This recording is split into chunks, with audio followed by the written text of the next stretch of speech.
Irish businesses who are facing growing financial pressure, with new figures revealing insolvency levels remain high and risk around late payments and cash flow continuing to mount. Sectors like retail and hospitality are particularly exposed, while uncertainty in the wider economy is making trading conditions more challenging. So to discuss what's driving these trends and how businesses can potentially protect themselves, we're joined now on the line by Michael Henchy, who is the branch manager at Campion Insurance here in Ennis. Michael, a very good morning to you. Thanks for joining us. Good morning, Alan. Thanks. A bit of a, is it going too far? Perhaps not, to say crisis. The latest figures show over 200 insolvencies in the first quarter of this year alone. How would you describe the current climate for businesses, Michael? Probably wouldn't call it a crisis, but it's probably specific to certain industries where the costs have gone through the roof, and it's becoming increasingly difficult for those industries to function safely, given the overheads that they're now suffering. And what can happen is their suppliers are now looking for payment up front, or if there's not some kind of credit guarantee for them, well, then they won't get stock or product or services. So they have to try and manage their way around that. So it is becoming very difficult for certain industries out there. And when we speak of certain industries, I know from here at Morning Focus, we've been joined by numerous representatives from the retail and hospitality sectors, and they seem to be particularly affected. It would be retail and hospitality would be top of the list, and I suppose coming in after that would be those involved in construction as well, where costs started to escalate, and they plan for jobs and they find it increasingly difficult then that the goalposts move halfway through a project. So that creates its own problems, as I'm sure those people in those businesses would know. And what awareness do you have of the situation in Clare, be it in those sectors or other sectors, in terms of insolvencies, or just how hard businesses are finding it? What is the situation in the county? Well, what we'd find is with when we get trade and credit inquiries, we would, like any insurance, the insurance company look for what kind of risk profile they're dealing with. So they'd look at the type of industry. So let's just say it's a builder or building supplies. So they're supplying to the construction industry, which has its difficulties at the moment. And then they look at the actual customers that building supplies company has, and using their extensive database and the information they have, the insurers decide, will they actually give credit insurance to in respect of those customers, or that suite of customers. So there might be a list of 10 customers, and on that they'd have them graded from green, yellow and red in the case of the ones that they wouldn't cover. So what the trade credit insurance looks to do is, if one of those customers, God forbid, did go insolvent, the building supplies company is protected. Their debt is covered by the insurance company, and they continue to trade without being exposed to that bad debt. And it gives that customer or that policyholder confidence to trade going forwards and to take on new customers.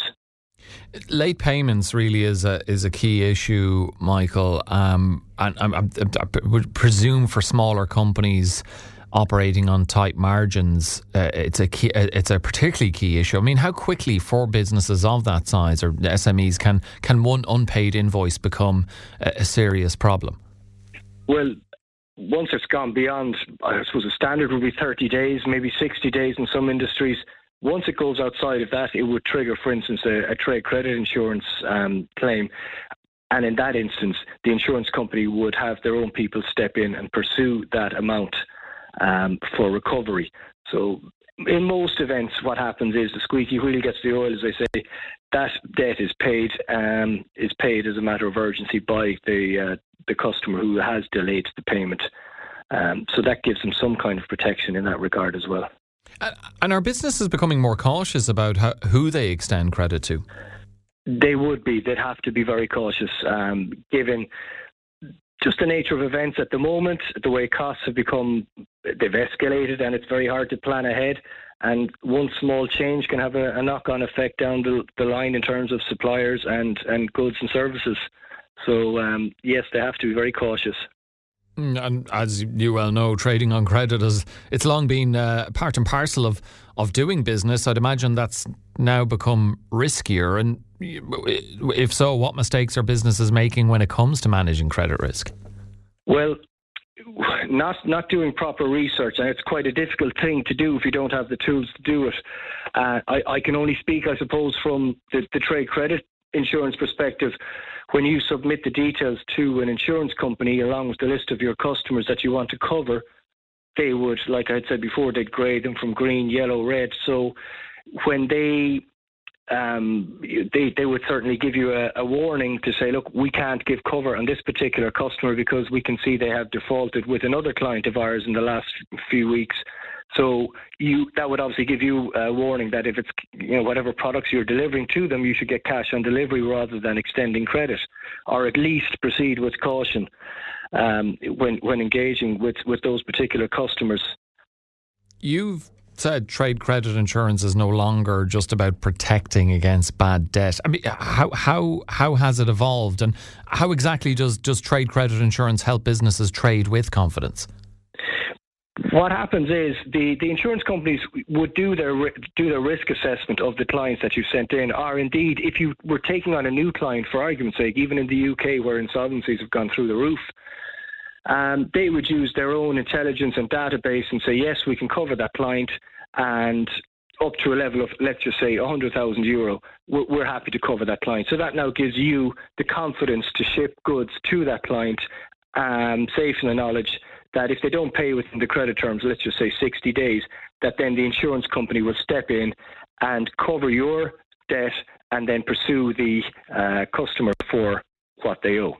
So it does give them confidence. And when a policyholder is talking to, say, a lender or a bank, they're trying to expand into other territories or take on new clients, if this policy is in place, then that gives the bank confidence that a bad debt won't sink the ship, and it will help the company to continue to trade in a safe manner. Is trade credit insurance, Michael, suitable for all businesses, or is it only suitable for certain types of businesses? I wouldn't say it's suitable for all.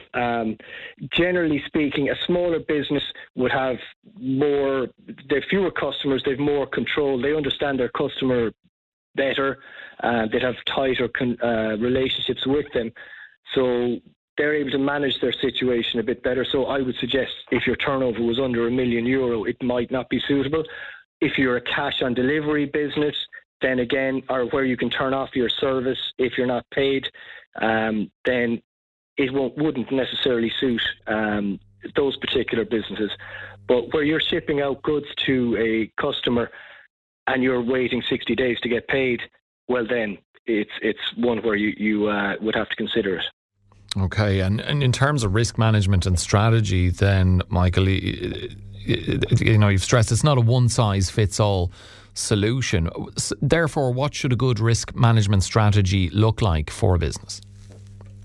Well, you go on the past history of particularly the industry, that would give you one guide as to the likelihood or the risk involved in an insolvency. And then you'd obviously know that particular industry, if it's trending in upwards or downwards. Again, that's another warning sign that you'd have to proceed with caution. You'd need to obviously manage your credit terms. If you get, for instance, if you had a trade credit insurance policy, you could get a call from the insurance company during the policy period to say, look, this client has defaulted or has delayed payments for two other customer or policyholders that we have. Therefore, you're not to give them credit terms or issue goods on credit basis with them until this gets rectified. So you're able to protect yourself. You get a warning from the insurance company to say, this company is having trouble paying its debts or paying its bills, you need to proceed with caution. So in terms of market intelligence, the insurance companies are very helpful in that regard as well. Given the current uncertainty and, I'm thinking particularly of the situation geopolitically, no one knows how or when that's going to end.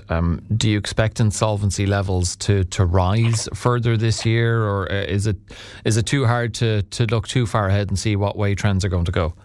If I knew that, Alan, you'd be giving me the lotto numbers next, would you? I'd be ringing you from the beach, indeed. But I suppose there is trepidation out there at the moment and uncertainty. And I always say to customers and policyholders, insurance, you don't get much in terms of something physical. It's not like you're getting a car or a house, but number one, you need to get peace of mind. So as I said to someone recently, would it keep you awake at night worrying about this particular customer? And they said yes. And I said, well, then, you need to think about your trade credit insurance. So if it's something that does keep you awake at night or you're concerned about, then I would say that's a very strong trigger to look into it further.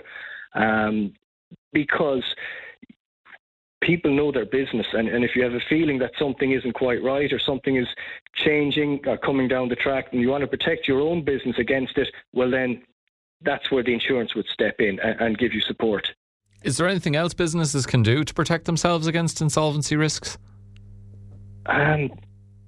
There's not really, apart from good business practice. This runs hand in hand with good business practice. So it's a bit like saying, when an insurance company want to insure, say, a hotel, they would expect that you'd have proper fire alarms and the proper sprinklers or fire extinguishers in the right places. So you take all the precautions, and then if all those fail and the place still catches fire, well, then the insurance is there to support you. A bit like that, the trade credit insurance is there on the basis that you act in a proper manner in terms of if someone's giving you the runaround, you have to stop dealing with them until you get satisfaction in terms of your payment, and the insurance is there as the backup if all else fails to protect the business. Michael, is there more that the government could be doing to support businesses that are struggling with cash flow and late payments? I'm not sure. They do have strong legislation. Whether it's enforced or not now is another day's work about late payments and so on. So I'm not sure. Maybe there should be a government guideline or a government assistance to help people understand the nature of the risks and when they need to react quicker if someone isn't paying them or if there's a dispute, how they can be assisted. Because obviously small business is the cornerstone of the Irish economy, we'd like to think.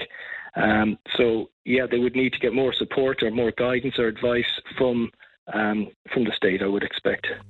And just before I let you go, where should businesses seek advice if they're unsure on the impact insolvency will have on their business? I suppose the first place to go to would be your accountant would look at it and say, you have one particular customer over here. If they're dragging their heels in terms of paying, or if they become insolvent, well, your business is in peril. So you must take steps to manage how much credit you give them or how much stock you send out, and behave responsibly rather than hoping it all works out in the end. Okay, some really good advice there for businesses. Michael, thanks very much for joining us on that on the programme this morning. No problem. Thank you very much. That's Michael Henchy. Michael's branch manager at Campion Insurance in Ennis.